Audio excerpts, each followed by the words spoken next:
Hello, family. I hope everybody is safe and well. I am wanting to talk to you tonight. We're going to go to the Word. So, I find that as a wellness practitioner, many people talk about a lot of the different parts of wellness: physical wellness, emotional wellness, there's occupational wellness, there's intellectual wellness, there's social wellness in terms of our relationships. But there's another dimension of wellness called our spiritual wellness. And it has a lot to do with our values and with our belief systems. And it determines whether we are really grounded. In fact, Dr. Brene Brown, and I'm going to share her book with you, Rising Strong by, let's see here, Rising Strong by Dr. Brene Brown. In Dr. Brown's research, she has found that people who tend to be resilient, people who can get back up, those people, one of the things that they share in common, and her research has shown that having a spiritual practice, having spirituality is very important for people who are able to get back up, even though they've experienced hard times and difficulties.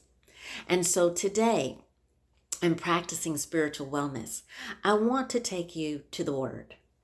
And we're going to go to Mark 11, 12, and 12 through 14. Now it says, now the next day when they had come out from Bethany, he was hungry, meaning Yeshua. I call him Yeshua. Many of you call him Jesus. And seeing from afar a fig tree having leaves, he went to see if perhaps he would find something on it. When he came to it, he found nothing but leaves, for it was not the season for figs. In response, Jesus said to it, let no one eat from you ever again. And his disciples heard it. So our Lord goes to the tree. It's not fruit bearing season. It said it was not the season for figs. But yet, he expected some fruit, and he didn't see any. And so that tree was cursed. So let's look at Jeremiah 17, 7 and 8. It says, blessed is the man who trusts in the Lord and whose hope is the Lord, for he shall be like a tree planted by the waters, which spreads out its roots by the river, and will not fear when heat comes, but its leaves will be green, and will not be anxious in the year of drought, nor will cease from yielding fruit. That tree will be bearing fruit. And amazingly, that tree is going to bear fruit when when the heat has been turned up, when the heat of life has been turned up, hard times, difficult times. But it won't fear. That tree, even during a drought, during those dry seasons, those dry places where you just feel like nothing's working out, there's no flow in your life, those people will still be bearing fruit. And they're going to always bear fruit. There's no season where fruit will not be born. And so I thought to myself, well, let's look at this. There's two emotions mentioned in that. There's fear and anxiety.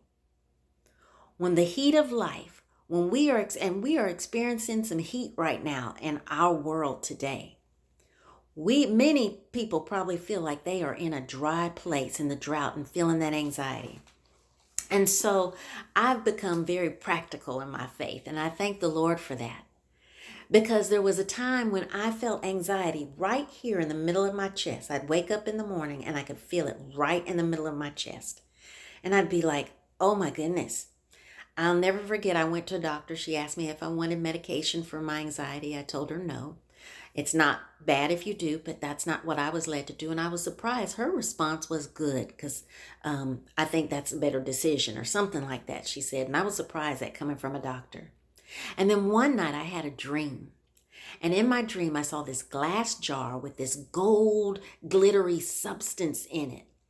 And it was written on the front of the jar, anxiety healing.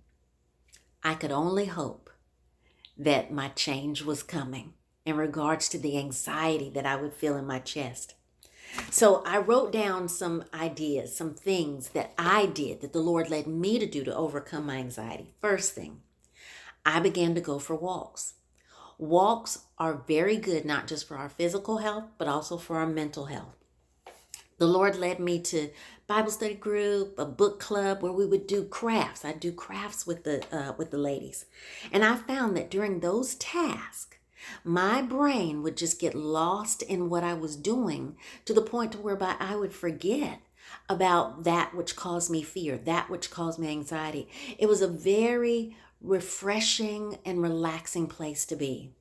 And so find some tasks, some crafts, something that you can do to really get lost in it and give your mind a break from all that you're worried or concerned about. And then the other thing was I started doing workouts. I had read that at that time that burning off energy, a buildup of energy, can cause anxiety. I had been in the bed a lot because I had put my back out. So I probably did have a lot of energy built up because I hadn't been moving too much until I could heal enough in order to start moving. And when I could, I did. But I got to a point where I could do cardio workouts. When I was able to sweat, run, do those types of things, I would feel so much better in terms of that anxiety because I had burned a lot of energy. Journaling. Oh my goodness. Research has shown that expressive writing can be a very healing tool in order to help you heal from emotional trauma. So I would encourage you to get a journal and just start writing. That can be very healing. And then remember to breathe. My son, I'll never forget, he texted me this article on how breathing can activate the parasympathetic nervous system. My youngest son now calls that my calming activator. And the parasympathetic nervous system is what helps us to relax. And so breathing helps to put it in motion. And so it was amazing because I had told my son, I said, I thank the Lord, breathe the breath of life in Adam's nostrils. And my son made a beeline to the Bible because some people breathe through their mouths. They'll do it through their mouths. But I'm a nose breather because we found in Genesis that God breathed the breath of life into Adam's nostrils. So that's how I breathe. That's my spiritual practice. And then the last thing I want to mention, beloved, is counseling. Counseling. Talk to somebody.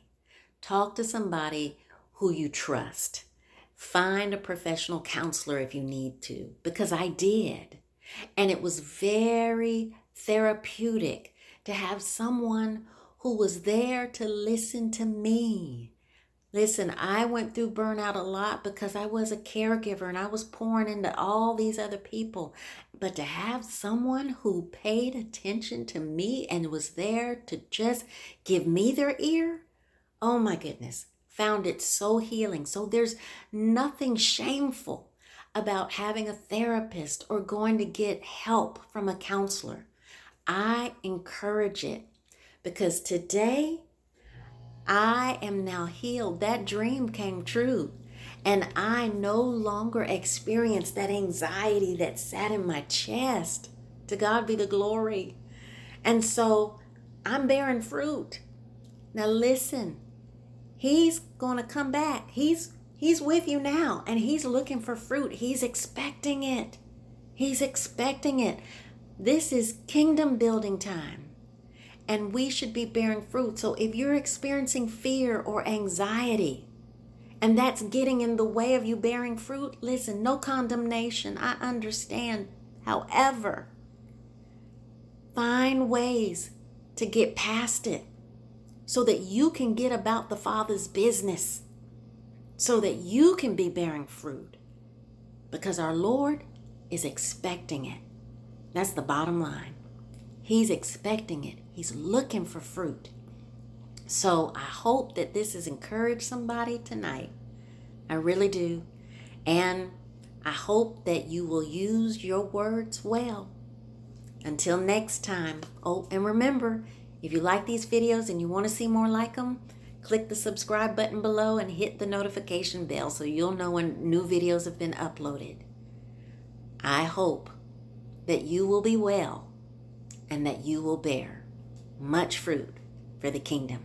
Until next time, bye-bye.